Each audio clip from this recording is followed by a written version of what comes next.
Movie का start होता है एक ऐसे टाउन को दिखाते हुए जिसमें दो लड़के रहा करते थे। वो दोनों एक दूसरे के बहुत अच्छे दोस्त थे। उनका स्कूल भी एक ही था। अब इनमें से एक लड़के का नाम डैरन होता है, जो कि बहुत ज़्यादा इंटेलिजेंट और पढ़ने वाला बच्चा होता है। उसके पेरेंट्स भी उससे काफ़ी खुश होते हैं, लेकिन जाहिर है टीनेजर होने की वजह से उसका दोस्त काफ़ी शरारती होता है, तो वो डैरन को अपने साथ स्कूल स्किप करवा देता है।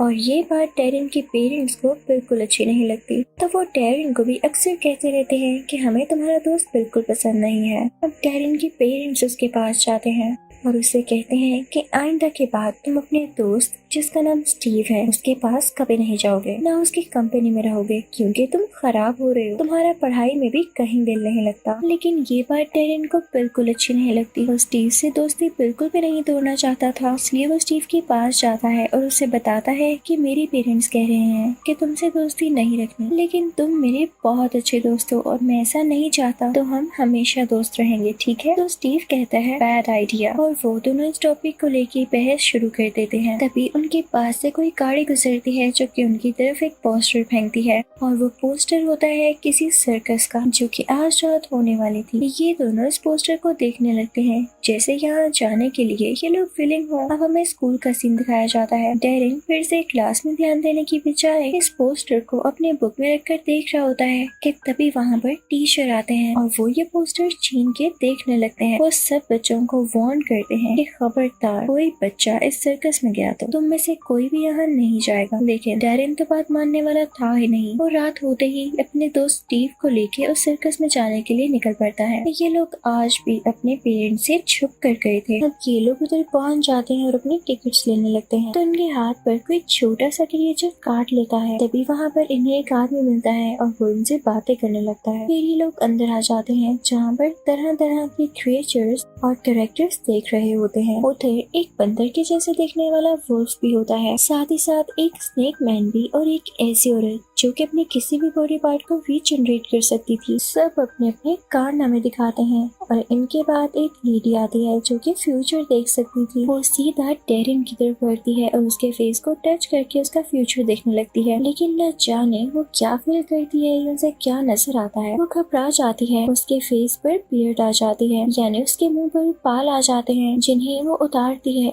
और एक और आदमी के पास जाती है जिसका नाम लाटन होता है। वो काफी घबराई हुई होती है और उससे कहती है कि हमारा यहाँ रहना ठीक नहीं है, मुझे पता नहीं क्यों यहाँ से अच्छी वाइब्स नहीं आ रही। तो वो आदमी उसकी बातों पर ध्यान ना देता हुआ बाहर की तरफ चला जाता है। उसके पास एक स्पाइडर भी होता है जिसे वो स्टेज पर सबके सामने फ्लूट बजाकर कंट्रोल कर रहा होता है। स्टीव को उसे देख के लगता है कि शायद ये आदमी वैम्पायर है, और तभी उस आदमी का स्पाइडर टेरिन के ऊपर आ जाता है। टेरिन को वो स्पाइडर बहुत अच्छा लगता है और पीछे पीछे लाटन भी आ जाता है और उन दोनों से कहता है कि तुम लोग गलत सोच रहे हो कि वैम्पायर्स आज भी होते हैं, यहाँ कोई वैम्पायर नहीं है। तभी वहाँ पर टेरिन का वही टीचर आ जाता है। वो साथ पुलिस को भी लेकर आया था क्योंकि वो नहीं चाहता था कि ये शो यहाँ चले। अब डैरन और स्टीव वहाँ से भाग जाते हैं। डैरन भागते भागते लाटन के रूम में पहुँच जाता है। उस आदमी का पूरा नाम लाटन क्रिप्सले होता है। डैरन उसका स्पाइडर उठाता है और क्लोजेट में छुप जाता है। तभी वहाँ पर वो भी आ जाता है जो कि किसी और आदमी से बात कर रहा होता है। वो उसे बताता है कि एक छोटा सा क्रिएचर वापिस आ चुका है और वो अपने साथियों के साथ मिलके हमें जरूर मारेगा। इतनी देर में उनके रूम में स्टीव आ जाता है जो लाटन से कहता है कि मैं जानता हूँ आप वैम्पायर हैं, बेहतर होगा कि आप मुझे भी वैम्पायर बना दें। तो लाटन कहता है कि अच्छा ऐसी बात है, मुझे पहले तुम्हारा खून चखना है कि तुम इस काबिल हो भी कि नहीं। लेकिन लाटन जैसे ही उसका खून चखता है तो वो उसे अच्छा नहीं लगता। वो कहता है कि तुम्हारे खून में बहुत बुराई है और तुम कभी भी एक अच्छे वैम्पायर नहीं बन सकते। तो स्टीव को उसकी इस बात का काफी गुस्सा आता है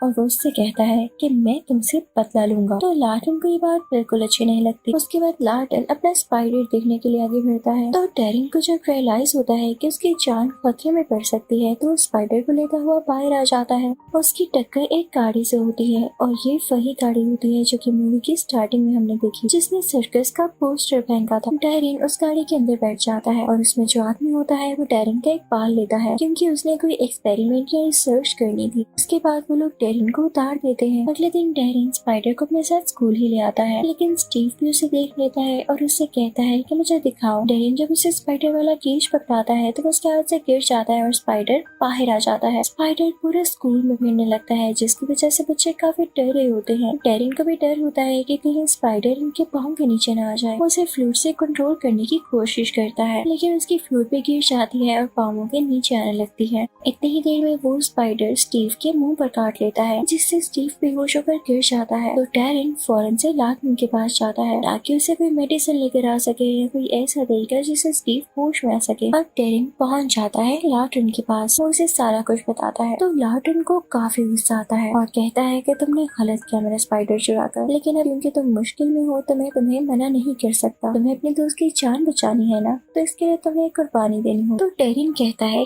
कैसी कुर्बानी? लार्टन कहता है कि तुम्हें मेरा असिस्टेंट बनना होगा, क्योंकि मैं एक वैम्पायर हूँ, इसलिए तुम्हें मेरा असिस्टेंट बनने के लिए मेरे साथ अपना खून एक्सचेंज करना होगा और इसके बाद तुम सिर्फ मेरे लिए काम करोगे। तुम्हारा दुनिया से कोई रिश्ता नहीं होगा। डेरिन सोच में पड़ जाता है, लेकिन उसे अपने दोस्त की जान तो बचानी ही थी। अब ये दोनों हाथ मिलाते हैं और इसके बाद डेरिन अब आधा वैम्पायर बन चुका होता है और अब वैम्पायर्स असिस्टेंट होता है। और जैसा कि डील यहाँ पर पूरी हुई, तो अब बारी थी कि लार्टन वही करता जो उसने कहा। तो वो स्टीव को ठीक करने जाते हैं उसमें एंटीडोट इंसर्ट करके। उसके बाद लार्टन डेरिन से कहता है कि बस अब वो टाइम आ चुका जब तुम इस दुनिया और अपनी फैमिली को छोड़ दोगे। इसी के साथ वो डेरिन की गर्दन तोड़ता है और उसे नीचे धक्का दे देता है, क्योंकि वैम्पायर सांस नहीं लेते। तो डेरिन के नीचे गिरकर बेहोश होने पर सबको यही लगता है कि वो मर चुका है और यही तो लार्टन चाहता था, ताकि सब लोग ये सोचते हुए अपना कनेक्शन खत्म कर दें। अब डेरिन का फ्यूनरल होता है, लेकिन स्टीव वहाँ पर जब उसके हाथ देखता है तो उसे पता चल जाता है कि ये वैम्पायर असिस्टेंट है। फिर अब डेरिन को दफना दिया जाता है, लेकिन रात को लार्टन जाकर उसकी कब्र को खोदने लगता है और उसमें से डेरिन को बाहर निकाल लेता है। तभी उसे फील होता है जैसे वहाँ पर कोई है, तो वो डेरिन से कहता है फौरन से अपनी ग्रेव में वापस जाओ। वो डेरिन को खुद ही से ग्रेव में धक्का दे देता है। तभी वहाँ पर वो आदमी आता है जो कि अटैकर्स का लीडर होता है, वही जो लार्टन को मारना चाहता था। वो उसे कहता है कि मुझे डेरिन चाहिए, लेकिन लार्टन उसे मना करते हुए डेरिन को अपने साथ लेकर तेजी से वहाँ से भाग जाता है। दूसरी तरफ हम स्टीव को देखते हैं जो कि काफी उदास होता है, क्योंकि डेरिन रियल लाइफ में तो मर चुका था। तो स्टीव को डेरिन के मरने के बाद बार बार उसकी बातें याद आ रही, तो वो सुसाइड करने वाला होता है। लेकिन तभी वहाँ पर वही बाल्ड आदमी आ जाता है। उसने अजीब सी ऐनक लगा रखी होती है। वो स्टीव से कहता है मेरे दोस्त डेरिन अभी भी जिंदा है और तुम्हें कोई जरूरत नहीं है उसे याद करने की, क्योंकि जो तुम चाहते थे उसने वो तुमसे छीना है। तुम चाहते थे ना कि तुम वैम्पायर में बदल जाओ, तो सुनो डेरिन ने ऐसा कर दिया, उसे तुम्हारा जरा ख्याल नहीं हुआ। तो ये सुनकर स्टीव को बहुत गुस्सा आता है और वो उसी आदमी की टीम में हो जाता है। दूसरी तरफ हम डेरिन को देखते हैं जिसमें वैम्पायर्स वाली ताकतें आ रही थी, लेकिन साथ ही साथ उसे फैमिली और स्टीव की याद भी आ रही थी। तो वो उसे कॉल करने लगता है, लेकिन तभी वहाँ पर लार्टन आ जाता है और उसका सेलफोन तोड़ते हुए कहता है कि तुम्हें याद है ना मैंने तुमसे क्या कहा था। इसी के साथ वहाँ पर उसी आदमी की कार आ जाती है जिसने स्टीव को अपने साथ मिला लिया था। तो लार्टन डेरिन से कहता है कि फौरन से छुप जाओ। इनफैक्ट वो पूरा आदमी डेरिन को लेने आया था, लेकिन लार्टन उसे नहीं देता। तो वो आदमी कहता है कि मैं जरूर आऊंगा और डेरिन को अपने साथ ही लेकर जाऊंगा। और अब वो पूरा आदमी जाकर स्टीव को भी बुरा बना देता है, उन्हीं अटैकर्स में से एक अटैकर जिन्हें वैम्पनीज कहा जाता है, और ये वैम्पायर्स के बहुत अगेंस्ट होते हैं। और उधर हम डेरिन को देखते हैं जो कि लार्टन के साथ मिलकर स्किल सीख रहा होता है, लेकिन दिन गुजरने के साथ साथ वो वीक होता जा रहा था, क्योंकि डेरिन को ब्लड चाहिए था। लार्टन के कहने पर भी वो ब्लड नहीं पीता। तो लार्टन उसे समझाने लगता है कि तुम्हारे जिंदा रहने के लिए ये बहुत जरूरी है। तो डेरिन कहता है अच्छा ठीक है। अब इससे पहले लार्टन डेरिन को काफी बातें बताता है, जैसे कि वैम्पायर्स अगर किसी का खून पीना चाहते हो तो या तो वो किसी इंसान को बेहोश करके उसका थोड़ा सा खून पियेंगे और उसे छोड़ देंगे, या किसी वाउंड से। लेकिन ये जो वैम्पनीज है ना, ये तो खून पीने के लिए किसी इंसान को मार ही डालते हैं। ये ज्यादा खतरनाक होते हैं, लेकिन कोई मसला नहीं है। वैम्पायर्स और वैम्पनीज में आज तक लड़ाई नहीं हुई, लेकिन जो बाल्ड आदमी मैंने तुम्हें दिखाया था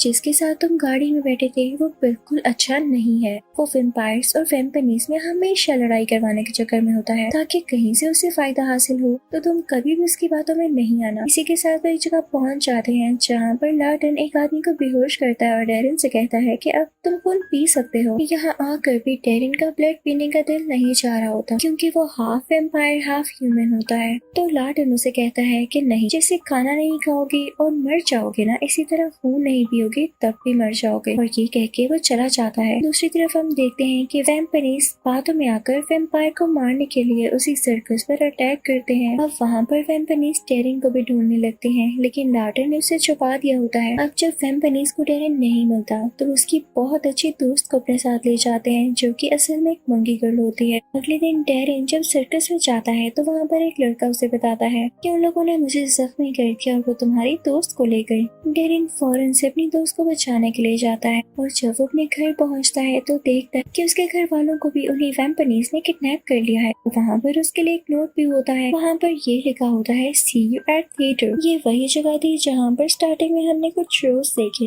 और टेरिन को वहाँ जाना ही पड़ता है क्योंकि उसे अपनी दोस्त को बचाना था। अब इस बात की खबर लार्टन को भी हो जाती है तो वो फौरन से टेरिन को बचाने के लिए निकल पड़ते हैं, लेकिन तब तक टेरिन वहाँ पर पहुँच चुका होता है। वहाँ पर वैम्पनीज का लीडर भी होता है और उसके साथ स्टीव भी होता है। वो टेरिन से कहते हैं कि हमारे पास तुम्हारी फैमिली भी है और तुम्हारी दोस्त भी, तुम किसको बचाना चाहोगे? तो टेरिन कहता है कि ये भी कोई पूछने वाला सवाल है। टेरिन स्टीव को गुस्से से पकड़ता है, लेकिन स्टीव उसे धक्का दे देता है और टेरिन दूर जाकर गिरता है क्योंकि उसने खून नहीं पिया होता और उसमें वैम्पायर्स जैसी इवन इंसानों जैसी भी कोई पावर नहीं होती क्योंकि वो भूखा और कमजोर होता है। जल्दी वहाँ पर लार्टन भी आ जाता है जो कि वैम्पनीज के लीडर से लड़ने लगता है। अब टेरिन की दोस्त खुद को आजाद करती है और टेरिन को लेकर अपने साथ एक जगह पर आ जाती है। वो लड़की टेरिन से कहती है कि तुम चाहो तो मेरा खून पी सकते हो, लेकिन टेरिन उसे कहता है कि नहीं, मैं ऐसा नहीं कर सकता और ना ही करूँगा। तो वो लड़की उसे बताती है कि मैं जानती हूँ बहुत अच्छे इंसान हो और मेरा ये जानना काफी है, तुम खून पी सकते हो। इसी के साथ टेरिन उसका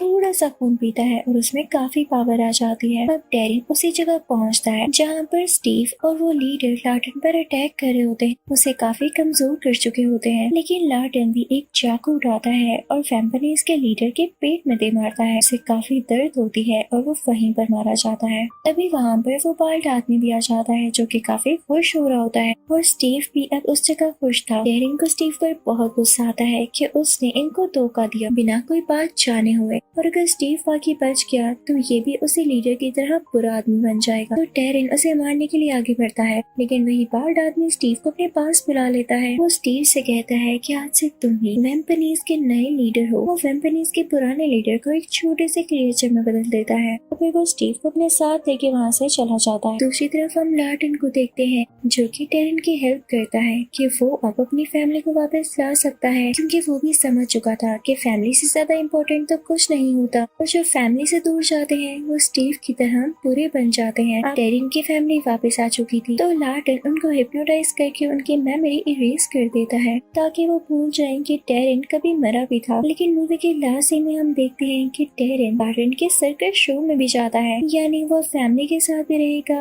और लार्टन से भी मिलेगा। इसी के साथ ये मूवी यहीं पर एंड होती है। Thank you for watching.